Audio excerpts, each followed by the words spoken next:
जी, तो अब हम अपने नेक्स्ट टॉपिक की तरफ जा रहे हैं कि इसके बाद हमने बुलेट्स भी सीख लिया है किस तरीके से अप्लाई करते हैं, नंबरिंग भी सीख ली है। अब हमारा टॉपिक जो है वो है इंडेंटेशन इन एमएस वर्ड। ये क्या होती है, ये अब अपनी रिक्वायर्ड पेज के ऊपर चले जाते हैं। तो ये आपके सामने है इंडेंटेशन इन एमएस वर्ड। आपके सामने है कि इस टेक्स्ट जो ये पैराग्राफ मैंने लिखा हुआ है, तो इसका स्टार्टिंग पॉइंट या स्केल जो है, स्टार्ट स्केल जो है वो आप देख रहे हैं, यानी ये स्टार्ट कहाँ से हो रहा है। तो इसी तरह आपके पास ये वाला पैराग्राफ है, ये वाला स्टार्ट इसका देख लीजिए किस इधर से हो रहा है, ठीक है। इसी तरीके से आपके पास एक लास्ट के ऊपर मैंने और लगाया हुआ था, तो ये मैं इसको रिमूव करूँगा तो आपको अच्छे से एक पेज के ऊपर शो होगा। तो जी, अब देख सकते हैं आप। अब मैंने एक और पैराग्राफ लगाया हुआ था, उसका देख रहे हैं कि स्टार्ट पॉइंट जो है वो किधर से है।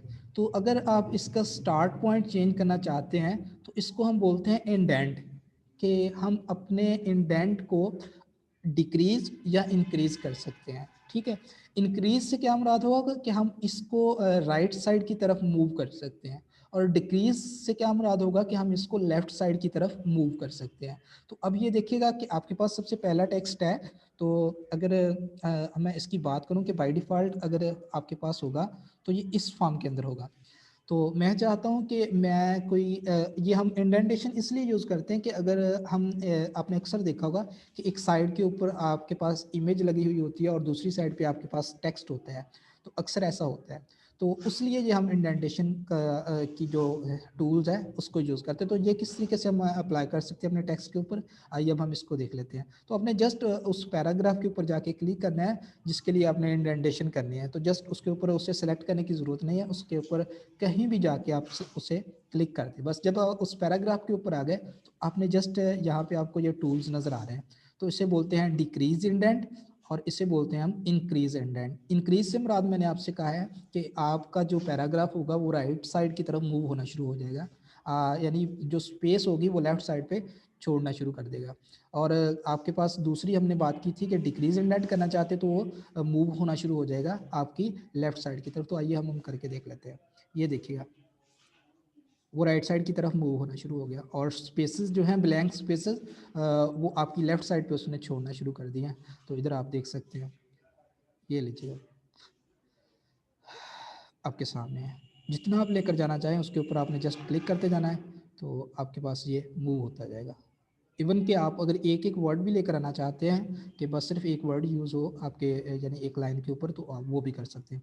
इस तरीके से अगर आप इसे डिक्रीज़ करना चाहते हैं, इसे कम करना चाहते हैं इंडेंट को, तो आप ये साथ ही उसके एक बटन है डिक्रीज़ इंडेंट का, उसके ऊपर क्लिक करेंगे तो आपके पास ये डिक्रीज़ होता जाएगा इंडेंट। जितना आप करना चाहें उसके हिसाब से कर सकते हैं। ये आपका बाय डिफ़ॉल्ट हो गया जो पहले होता है, यानी जो अलाइनमेंट आपने यूज़ की है उस हिसाब से हो गया। लेकिन आप इसे इंक्रीज़ डिक्रीज़ करना चाहते हैं तो ये आप कर सकते हैं। क्योंकि लेट्स से मैं इधर ये कर लेता हूँ, तो मैंने आपसे पहले कहा था कि हम इसको इसलिए यूज़ करते हैं कि अगर हम इस साइड के ऊपर कोई चीज़ लगाना चाहते हैं तो वो भी लगा सकते हैं। लाइक मैंने ये स्टारिक लगा लिया, आपने अक्सर देखा भी होगा इस तरह से। मैं इसको इस तरीके से कर देता हूँ और क्या कर लेता हूँ। ऐसी आपने फॉर्मेटिंग जो है वो अक्सर देखी होगी कि जो मेरा स्टार है इस तरह से उनकी कोई इमेज होती हैं। मैनी बुक्स के अंदर आप इस तरह का फॉर्मेट देखते होंगे, तो वो इस तरह से क्रिएट किया जाता है।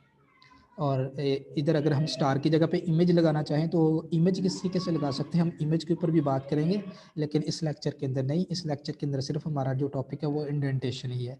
तो ये इंडेंटेशन की बात हुई। और एक बात और आपको बता दूं, एक होता है मार्जिन और एक होता है इंडेंट। तो मार्जिन और इंडेंट के अंदर कोई ख़ास इतना फ़र्क नहीं है, लेकिन जो फ़र्क है वो मैं आपसे शेयर कर देता हूँ। तो मैं आपसे ये बात कहूँ कि जो मार्जिन होता है वो हम सिलेक्ट कर लेते हैं कि इतना मार्जिन हो।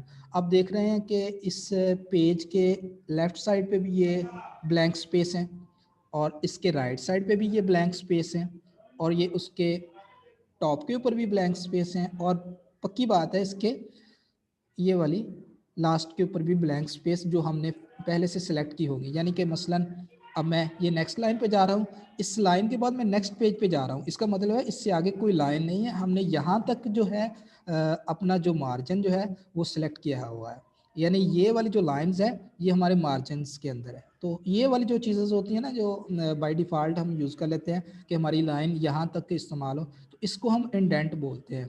तो इधर भी आपके पास अगर हम ये देखिए इसका स्टार्टिंग पॉइंट जो है बाय डिफ़ॉल्ट अगर देखें तो यहाँ से लेकर ये जो ब्लैंक स्पेस है इसको हम बोलते हैं मार्जिन।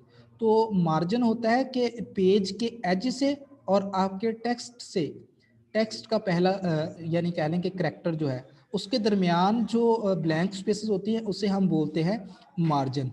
अगर अगर हम इंडेंट की बात करें तो इंडेंट होता है कि आपके मार्जिन और टेक्स्ट के दरमियान जो ब्लैंक स्पेसेस हैं उसको हम बोलते हैं इंडेंट बोलते हैं। तो मैंने दो बातें की हैं इधर कि आपके पास ब्लैंक स्पेसेस पेजेस और आपके टेक्स्ट के दरमियान जो ब्लैंक स्पेसेस होती हैं उसे हम बोलते हैं मार्जिन।